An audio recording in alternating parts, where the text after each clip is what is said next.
Would you like to achieve a simplistic and minimalistic approach to life? Well, in this episode, we're going to talk about that and more. Welcome back. My name is Victoria. If you're new to this channel, please do subscribe and hit the notifications button. It's a bell, tiny bell like this, so that you're able to get constant feeds and updates on our channel and content that we are sharing with you. Growing up, I was a chief hoarder. if you might say that, if you like, you might use that statement. I would collect right about anything, bracelets. I mean, if someone gave me a simple scarf, I would collect stones. I would pick whatever it was until it reached a time when, like, my sisters would walk into my room and they're like, guys, this is a lot of clutter. Like, it is too much.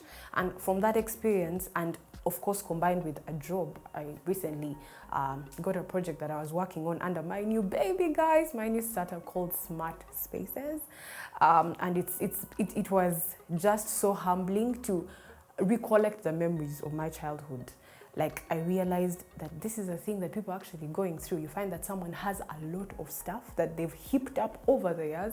Some they are using, some they're not even using, some gifts that are not even unwrapped, and you just go like, wow, why do you need all this stuff in your space? For some of us, the things that we have around us have named our worth, or we feel it could be sentiments for someone out there, like how I grew up. I'm like, no, this thing, I got it from great grandmom, and then I need to have it around. Don't move that DVD. I like that piece of jewelry, even if it's broken, I will keep it. Yes, guys, my jewelry box had that kind of stuff. In that, to date, I think some of those old habits sort of cripple through. Like, I am a collector of movies. Whether I have time to watch them, whether I don't have time to watch them, I still want my movies close to me. So if even music, like, I'll go to my friends and say, you have this one's album, okay, please share it on my phone. And so I'll have a lot of stuff and junk in my phone and my PC of stuff I'm not even using. Reasons as to why you need to declutter. It's a way of being a good shepherd, you know, of God's resources. Like, I know that God has given you people, He has given you stuff, He has given you substance. But guys, if you can't name it, and where is the challenge with naming coming from? Like, if you have so much stuff, you don't even know it. So you don't know the use of it. So it would be good to get rid of the stuff. I know for some it's a painful process. Yes, it will be painful, but you need to sometimes close your eyes and just get it over with. Because at the end of the day, you're not using that stuff. You're just keeping it for no good use. So it's a way of being being a good steward to the things that God has given to us, because then you make great use of them. Decluttering leads to true contentment. You realize that you're finding so much meaning in the smallest of things that you have around you. You learn to appreciate them better. You learn to nurture them better.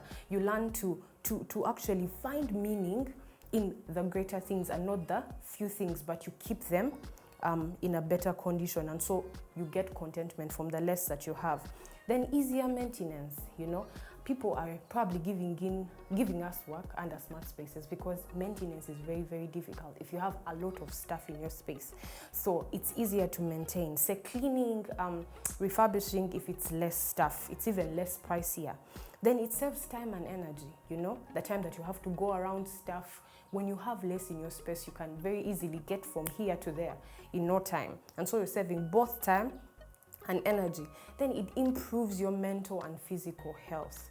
You know people who get claustrophobic. You get into a space and you can't think because there's just so much. I'm one of those. I reach a space and there's just so much around and I'm just so overwhelmed. I don't know what to do. I don't know where to start. So that's even a better reason for you to get rid of that stuff, because then you know that you're comfortable and better in that space. Then it helps you save money. You know, when you realize that I need to buy stuff that I actually need, it's not a thing of you're now shopping it's not impulsive shopping. You're not thinking that I need this thing or I feel like this thing. No, when you set out, you're like, I need 2 pairs of shoes, or I need like this. Like, it's programmed shopping. Or whenever you're picking up stuff, it's not a random thing you get. And so in that way, you're able to save money. Then it makes you money. You know, in this process of decluttering, we actually like to pitch our clients or share with our friends that there's actually platforms where you can resell this stuff. and so you're able to make extra bucks off that. So I know that now I've talked about the reasons as to why you need to declutter and stop hoarding in your space, but let's now talk about the few tips or the how on how you can be able to achieve that.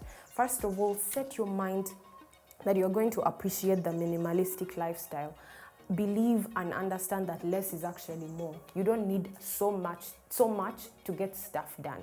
You know, think of getting multi-purpose stuff. Think of utilizing storage. You know, storage is always a trick for my home, at least for my husband. I've learned that he treasures storage. So if there's any considerations into our house, or if we are doing renovations and all that, his emphasis is always storage. And so storage does quite a lot of that. Draw out a declutter list, you know, checklist. Plan it. Say that I need to declutter probably my equipment, my cameras, my clothes, my shoes, so that your decluttering is a bit planned, and also it's a bit systematic. You know, you're not having less shoes and having more clothes. Let it be an even thing throughout your entire closet. Say if it's the closet that you're using, that you are working on. Then view your home as a first-time guest or a first-time visitor. Like, what's your impression when you walk into your space? You know, because that's exactly what your guests are getting. Like, when they walk into your space, they're thinking, my goodness, this place is busy. This place is refreshing. This place is replenishing. Like, oh my God, I want to actually go back and visit this particular person. It's how they felt in that space. So when you walk into your space, how do you feel? Is it your living room? Is it your bedroom? Is it your bathroom? How do you feel when you're in your kitchen?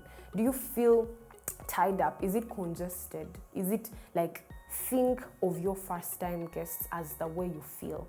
So your impression is exactly what we are picking when we come to see you in your space. Then schedule it. Personally, I like to declutter every 2 months. And so recently we moved into this new area, this new space. And so my job has been to identify some of the needy people who might need some of this stuff, clothes, shoes, and what.